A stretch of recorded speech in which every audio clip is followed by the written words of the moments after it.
Selamat sore teman-teman sekalian ya. Masih di channel Mi007 kita ya. Kita hari ini mau aplikasi pupuk kandang ya, yang sudah kita berikan perlakuan kemarin, kotoran kambing kemarin ya, yang janji kita tempo hari mau kita aplikasikan. Nah, ini hari kita aplikasikan pupuk kandang kita dari kotoran kambing kemarin. Nah, ini kita berikan ya, setiap tanaman, khususnya sebenarnya tanah-tanah yang kekurangan unsur hara ya. Ini lihat tanah masih agak kuning-kuning ya. Nah, kalau yang udah sehat-sehat, nanti mana yang sudah bagus kondisinya ya nggak kita berikan ya. Jadi kenapa harus kita berikan kotoran kambing tadi atau pupuk organik lah ya, atau pupuk organik tadi kita berikan, kita benam ke dalam tanah.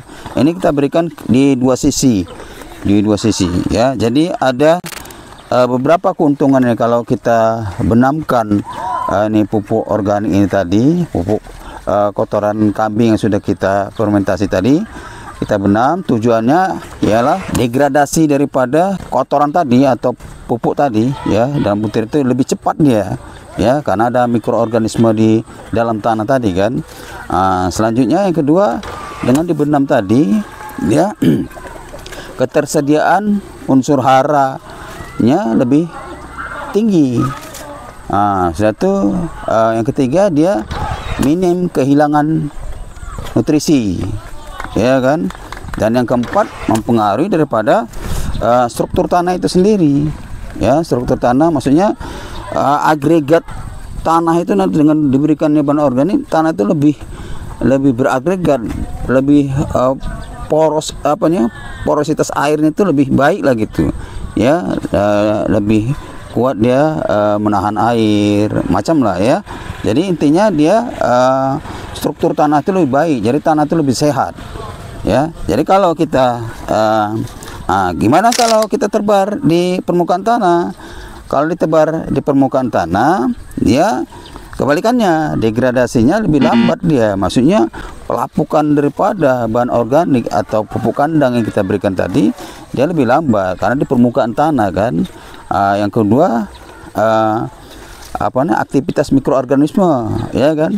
Aktivitas mikroorganisme yang akan merombak di situ ya kurang efisien ya, karena di atas permukaan tanah. Yang kedua, yang ketiga, dia ini efisiensi daripada nutrisi tadi itu rendah. Maksudnya dia kalau di permukaan itu misalnya kandung nitrogen itu kan bisa menguap dia ya kan. Kandung nitrogen daripada pupuk kandang tadi apabila sudah terdegradasi, dia kan kalau di permukaan dia mudah menguap.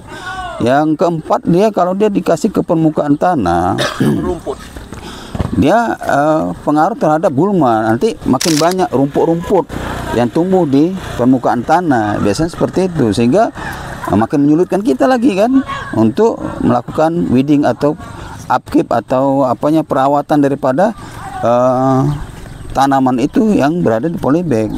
Jadi untuk di pembibitan atau nursery itu sebaiknya kita berikan di benam, apalagi waktu kita mengisi tanah dari awal itu kita berikan ya lebih bagus lagi. Ini kan dianggap sudah terlambat kita nih ya, tapi masih ada waktu untuk kita melakukan perbaikan-perbaikan sehingga tanaman itu lebih baik lagi ke depannya nantinya. Tapi kalau dia di kebun luas misalnya, ya mungkin repot kita melakukan fermentasi ya, silakan saja. Mungkin janjang kosong kita bisa, pupuk organik itu bisa kita tebar langsung.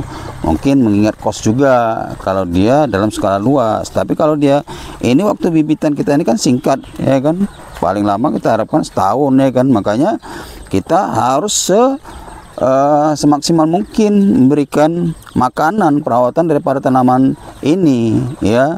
Nah, itulah salah satunya kita gunakan bahan organik dari pupuk kandang yang sudah kita ambil kemarin dari kotoran kambing ya. Harapan kita ya tanaman ini bisa hijau-hijau semua, hijau mengkilat semua. Ini juga ini bisa lihat sini. Ini juga sudah berapa kali kita berikan pupuk ya kan. Sama semua perlakuannya, pemberian pupuknya sudah, saya pikir sudah lengkap. Diberikan juga pupuk daun nih, pakai gandasil ya. Jadi perlakuan sama, tapi dia masih kuning.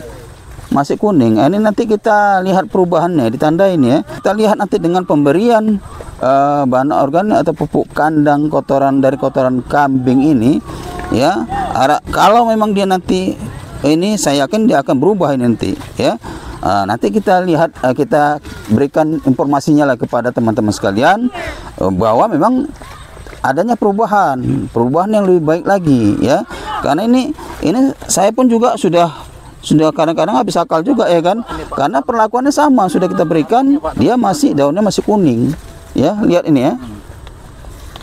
Jadi harapan kita tadi dengan pemberian pupuk kandang ini ya, mungkin seminggu atau 2 minggu yang akan datang nanti daunnya bisa pulih ya.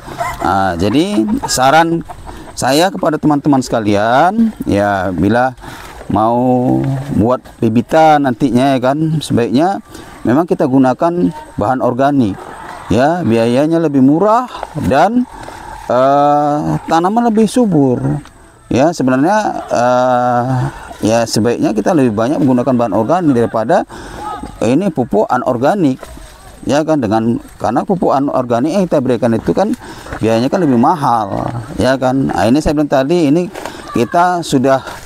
saya bilang tadi dari awal kita sudah salah set tadi kan, karena ya namanya kerja mungkin sedikit kurang perencanaan mungkin, tapi yang penting kita tetap lakukan. Terlambat tidak apa-apa, yang penting action ada daripada tidak sama sekali kan.